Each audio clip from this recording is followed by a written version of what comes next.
If I walk in the pathway of duty, if I work to the close of the day, I shall see the great King in his beauty. When I've gone the last mile of the way, when I've gone the last mile of the way, I'll rest. I said I'll rest. I'm gonna rest. I'll rest at the close of the day. And I know there are joys, Lord, waiting for me when I've gone the last mile of the way. All Scripture is breathed out by God and profitable for teaching, for reproof, for correction, and for training in righteousness, that the man of God may be competent, equipped for every good work. People who might just be curious, or people who are rabble, who seem to really have some capacity for cruelty. When you see somebody suffering, that you can enjoy that instead of just contemplating it. There are soldiers doing their job. There are soldiers going past the limits of their job to be cruel. There are Jewish leaders. There are Jewish followers. You will see all of these people mixing. And sometimes, if you read closely, you'll see some outlying characters who are certainly there that are barely mentioned. Some of the women who followed him and supplied his needs mostly in the last year of his life. There's his mother and the other Mary, who's the mother of James the Less and Joseph. You'll see these women, sometimes they're close, like in John's Gospel you'll see the mother's close enough for Jesus to say to her, "This is your son," meaning John, and John, "This is your mother." But in other Gospel accounts you'll see that she's at a distance. But when you see these things, one of the things you should be struck by is that it's real. This is an account of history in the way that we tell history. I mean, this period, remember this trial, this arrest, this trial starts very early in the morning. Jesus is going to be crucified, and he's going to hang there about 6 hours. And the last 3 hours are going to be in darkness, real darkness. There are other histories that record this darkness, but it's fitting that it would happen at this moment, as all of God's ways around this moment seem to be in first natural, and in other times supernatural mixed in. But the one thing you shouldn't miss in this account, and I wanted you to see it, is if you look at the first one, it's Psalm 22, verse 1. Now, any idea when Psalm 22 might have been written? It's written by David. Anybody know how many years David lived before the day that Jesus was crucified, basically? About 1,000 years. About 1,000 years before, David is going to write this under the influence of the Holy Spirit. And David has his own issues. If you follow the life of David, one of the terrible things in his life is that his son Absalom, is actually pursuing his father at one point, take over the kingdom. And it breaks David's heart because this was his favorite son. Families have troubles, you know. And David is being pursued by his enemies, all kinds of things come. But even though he's crying out from his own heart, King David at this point, and he has no real sense that he's speaking for an event that's going to happen 1,000 years later. But God knows he is. And remember, Jesus is fully God and fully man. But when that boy, if you remember when he's 12, they leave, they come to the temple, they leave, they find Jesus is gone. They go back to find him and he says, "Do you not know anything about my Father's business?" He's reasoning in the temple with adults at that age because he has a peculiar understanding of the scriptures. And you can bet that Jesus, when you read Psalm 22, you know that later on you're about to learn that Jesus too read Psalm 22.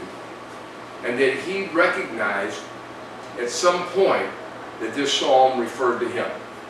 And you'll see it tied in here 1,000 years later tonight.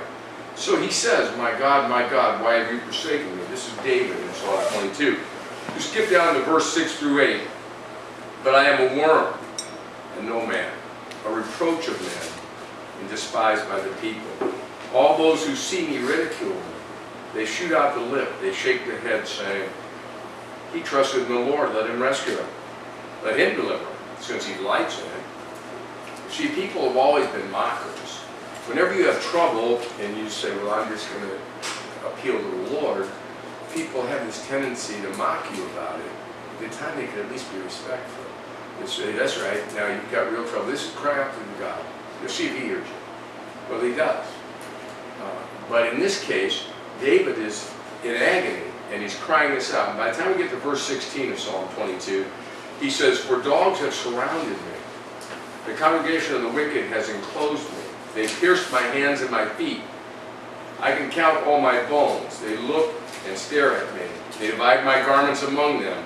And for my clothing they cast lots." Now I remind you again, this is 1,000 years before the crucifixion.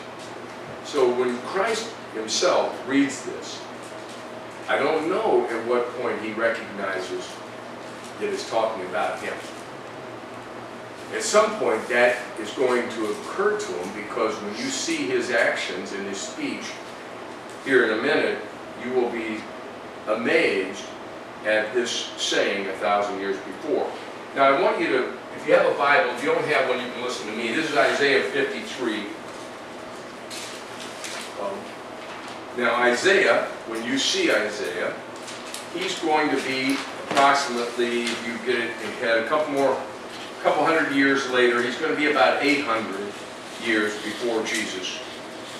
And you'll see this wonderful passage, which is kind of the key passage in the Old Testament to talk about the suffering of Christ. Now, again, Jesus would have been more than a little aware of this passage, and you'll see how the Bible writers, whether it's Matthew, Mark, Luke, and John, whoever's writing in the capacity of trying to explain these events in this history, as I said last week, if you watch, they make a special effort just to give you the facts as they've heard or as they've been told. And good to see you, Mr. Wilson. So listen to Isaiah 53, and remember, this is 800 years. What page is Isaiah? Well, you're going to have to find it in the middle, sort of. If you look, it's going to be sort of like this, before Jeremiah, right? If you're in Psalms and Proverbs and those, are going to be after that. And now you're supposed to be the Bible student. You help him to find that. I mean, you went to the Bible school for a reason. Certainly it'd be to help Bernard find it in his Bible, wouldn't it? Huh? That's right. Find the Bible first. Okay, so listen closely to this. Remember, this is 800 years again before, 200 years after David, 800 years before Jesus. "Who has believed our report? And to whom has the arm of the Lord been revealed? For he shall grow up before him as a tender plant, and as a root out of dry ground. He has no form or comeliness, and when we see him, there is no beauty that we should desire him. He is despised and rejected by men, a man of sorrows and acquainted with grief. And we hid, as it were, our faces from him. He was despised, and we did not esteem him. Surely he has borne our griefs and carried our sorrows. Yet we esteemed him stricken, smitten by God, and afflicted. But he was wounded for our transgressions. He was bruised for our iniquities. The chastisement of our peace was upon him, and by his stripes we are healed. All we like sheep have gone astray. We have turned every one to his own way. And the Lord has laid on him the iniquity of us all. He was oppressed and he was afflicted, yet he opened not his mouth. He was led as a lamb to the slaughter, and as a sheep before its shearers is silent, so he opened not his mouth. And he was taken from prison and from judgment. And who will declare his generation? For he was cut off from the land of the living. For the transgressions of my people he was stricken. And they made his grave with the wicked, but with the rich at his death, because he had done no violence, nor was any deceit in his mouth. Yet it pleased the Lord to bruise him. That's a key passage. Remember last week I gave you Acts 2:23, which said that even though the hands of wicked men did the crucifying, that God had a purpose in sending him. God had a purpose that Christ would die. So when Jesus is reading these things, you can imagine that he's seeing these things. It pleased the Lord to bruise him. He has put him to grief. He never lost sight of the fact that God had sent him on a mission. And that's why when Pilate threatens him and says, "Do you not know who I am? I have the power of life and death over you." He says to him, "No one has the power of life and death over me. I lay my life down because I want to." See, at some point, this question will come up. Could he have sent 10,000 angels, he said, to deliver him? Yes. Remember, when the angels are watching that day of the crucifixion, they understand this is God hanging there in some visible form. How they understand that, how they reconcile these things in their own minds, one day I suppose they'll tell us. But remember, when they see him, they know he's the creator of the universe, hanging, being mocked and spit on. They aren't in any kind of a quandary as to who he is. They know who he is. You see, if you could see some visible devil in the air at that moment, you would see that he would know. This is the Master, this is the Messiah, this is the God who spoke and everything came into being. He's hanging in some visible form, which would make, it seems to me, very little sense, even maybe to an angelic being. But that's really what's happening as the Bible portrays it. So I said to you, you have to have this sense of looking at the Bible critically, and I don't mean disparagingly, I mean critically like you would in any source of information. Keith's a smart guy. I expect Keith to examine this to see if this is reliable information. It's so astounding to think that these things are tied together. Maybe something David writes 1,000 years before. Maybe Isaiah writes 800 years before. And yet, they're about to be fulfilled on this day on Golgotha. And Jesus is assembling all these things as himself, as very God and very man. So when he sees this, it pleased the Lord to bruise him. He has put him to grief. He's being made an offering for sin. Why? Well, there's a passage in Nahum that says, I saw it a minute ago, I think verse 3 of chapter 1, this little prophet in the Old Testament, Nahum, says, it's not possible that God would acquit the guilty. Think about it. God will not acquit the guilty. Why? Because he's just. You know, it's kind of more or less like this. If you were a judge and you have a child appear before you, right? And that child is guilty of manslaughter, and you say to the court, well, I can't find him to be guilty. I'm going to let him go. That would be a corruption of justice. Remember, back all the way in Genesis, you get this thing, I think it's about chapter 18, where he says, will not the judge of the whole earth do right? It's impossible that God would overlook even a single sin. You see, that's the message of Christianity that differs from every other religion that you see. You see these people, and they have a view of mankind that's much higher than the Bible's view. The Bible's view is that Bernard has sinned and is accountable for it, and that you have, and that I have, and that every man has. Remember, in this passage it's saying, we all like sheep have gone astray, each one to his own way.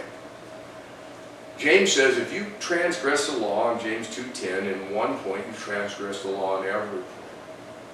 Once you've sinned, in word, thought, or deed, because remember, God can read your thoughts, then you're guilty. You deserve the punishment that a guilty person deserves. Christianity is in one sense simple. It's the guiltless Jesus, sinless, suffering for the guilty, Bill Moore, Lorenzo, right, Timmy. You see that. It seems odd, but you can kind of grasp that. There's a guiltless person being punished on behalf of a guilty person, therefore the price is being paid. All we need to do is find a guiltless person. But the Bible says over and over, no one does good, no, not one. There's no man who doesn't sin. So there are no guiltless people to suffer on behalf of the guilty. So what does God do to remedy that? He becomes a man. Why? It's the only way that he can keep the law, be guiltless, and not need his own Savior. You see, Jesus doesn't need a Savior because he isn't guilty. That's why he can be the sacrifice. Now, in that way, Christianity seems so simple. It's a substitutionary thing, right? Somebody substituting a guiltless person for a guilty. Okay, I get that. What's astounding is when you watch him die and you realize he's really dying, at the same time he's a God who cannot die, who has always existed. Both of those things are true. Sometimes people will say to you, well, that's a paradox. Or you'll see, people will say it's a contradiction. They don't know the difference. But the whole thing that you have to remember about these things is it's a seeming paradox. The Bible states both of these things as true. Could it be wrong? Yes, if the Bible were incorrect, I would agree with you. The issue isn't that. The issue is whether or not the preponderance of the evidence is that both of these things are still true. And what you notice is the Bible's proof of it. Today I was writing a note to a friend of mine who was saying faith is like this, and he really meant faith is something like a mystical thing that you just have and you hope it's right and you feel it and all that. Listen, the Bible kind of faith is saying Jesus actually lived, Jesus actually died, Jesus actually resurrected. Paul says in 1 Corinthians 15, if Jesus didn't really resurrect, the rest of this doesn't matter. You're still in your sin. No, it's a historical fact. Jesus resurrected. Paul says, if you don't believe me, most of the people that he saw after he resurrected are still alive. Go ask them, basically. You understand? Does that sound like a man apologizing for the facts? No, this is a man telling you, you don't have to take my word for it. Get on your camel and go find these cats. They're still alive. Okay? Go find them. They'll tell you exactly what they saw. They spoke with him. He was dead, right? Everybody knew he was dead. Nobody expected him to rise again, even though he said it over and over and over.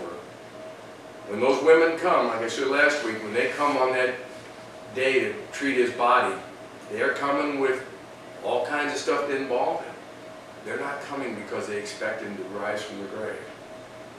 You see, nobody really believed that until he did. And then he had to explain it again.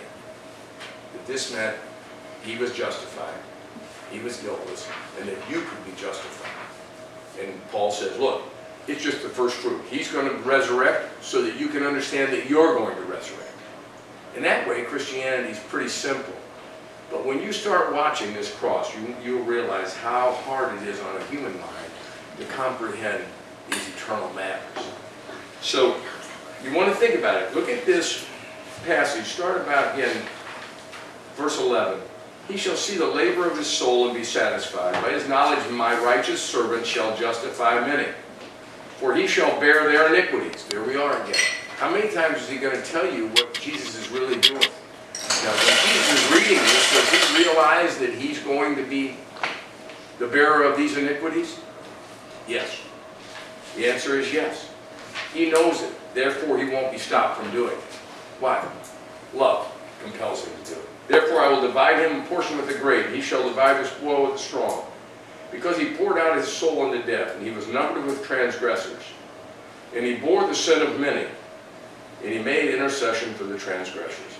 That's really what Isaiah is saying. Now, when you see Isaiah one day, I think you should ask him, what did you understand when you were writing this?